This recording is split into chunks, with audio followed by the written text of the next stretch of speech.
This video is just for entertainment purpose only and not to hurt anybody's sentiments. गिरफ्तार करना था, गिरफ्तार कर लेते, मुझे मारा, आग क्यों लगा दी? This video was of Jagendra Singh, who was an Indian journalist from UP.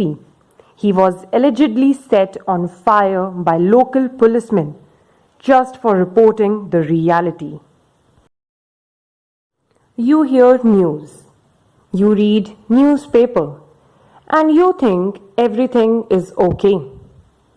Think again. जिसको हम कहते हैं वो हमारा पत्रकार होता है और उस पत्रकार की ही ना तो कोई सुरक्षा है, ना ही कोई उसके परिवार के लिए कोई प्रोटेक्शन है, ना ही कोई गारंटी है। मेरे पति स्वर्गीय राजदेव रंजन जी सिवान के ब्यूरो चीफ थे। जब राजदेव जी अपने घर ऑफिस से घर लौट रहे थे, उस समय स्टेशन रोड पर उनको 3 अपराधियों ने गोली मार दी। Are journalists safe in India? Media is a very integral part of everyone's life. It acts as a watchdog of our society and keeps an eye on the wrongdoing in our country. It is the 4th pillar of democracy, and journalists have the duty to hold it tight by telling the reality to the public. It is their moral responsibility to inform the public of what is happening in the society. But do you think if they do so, are they safe in our country? The answer is no. In the last 22 years, 58 reporters have been killed just for portraying the reality of our country to the people.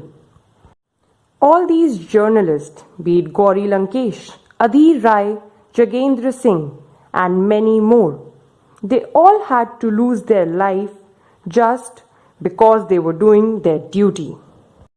Let us know about some of the journalists killed in India. Gauri Lankesh, 5th September 2017. 3 men shot her to death at her house. The men fired at least 7 bullets, resulting in her death at the scene.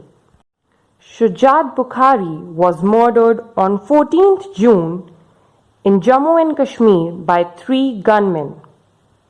Let's hear from Jyoti Singh what she thinks on this topic. पत्रकारिता की जब आज हम बात करते हैं तो स्वतंत्र जो पत्रकारिता थी, पत्रकारिता जो चौथे स्तंभ के रूप में जाना जाता है लोकतंत्र का, उसका अर्थ ही यही था कि समाज में जो भी चीज़ें हो रही हैं उसको स्वतंत्र तरीके से वो उठा सके और निर्भीक होकर वो अपनी बातें रख सके। लेकिन आज के समय में पत्रकारों के लिए भी ये चुनौती हो गई है कि जब अगर ऐसे ज्वलंत मुद्दों को पत्रकार उठाते हैं या राजनीति से जुड़े मामलों को पत्रकार उठाते हैं या फिर सरकार की तरफ से कोई ऐसी चीज़ों को पत्रकार उठाते हैं, तो कहीं ना कहीं उनके मन में एक डर होता है कि क्या वो सुरक्षित हैं। कई मामले ऐसे हो चुके हैं कि जिसमें आज पत्रकार सुरक्षित नहीं है। इसलिए मैं समझती हूँ कि स्वतंत्र पत्रकारिता, निर्भीक पत्रकारिता करने में हम पत्रकारों को भी कहीं ना कहीं मन में एक डर होता है। इसलिए हम सुरक्षित नहीं हैं। कहीं ना कहीं हमारे मन में ये रहता है कि अगर हम किसी की भी अगेंस्ट सच्चाई को सामने लेकर आते हैं तो हमारी जान को खतरा हो सकता है। इसीलिए कहीं ना कहीं पत्रकारिता भी आज प्रभावित हो रही है। At the end, I would like to say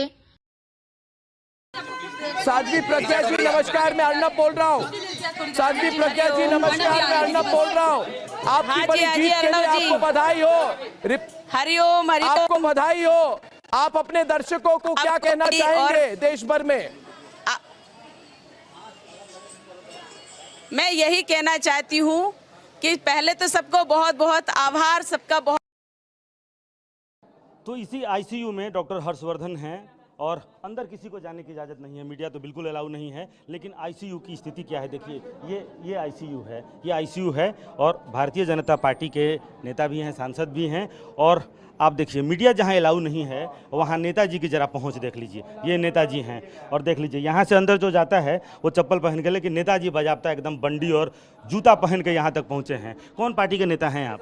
Bharatiya Janata party का। भारतीय जनता पार्टी के नेता हैं। यहाँ अंदर देखिए, वो हमको अभी भी मना कर रहे हैं। जरा इनको दिखाइए, इनको दिखाइए। बताइए, ये अभी भी कह रहे हैं कि अंदर आप कैसे आ गए। A documentary by Guneet Kaur, Mitali Vashisht and Sneha Singh. Please like, comment and share and subscribe.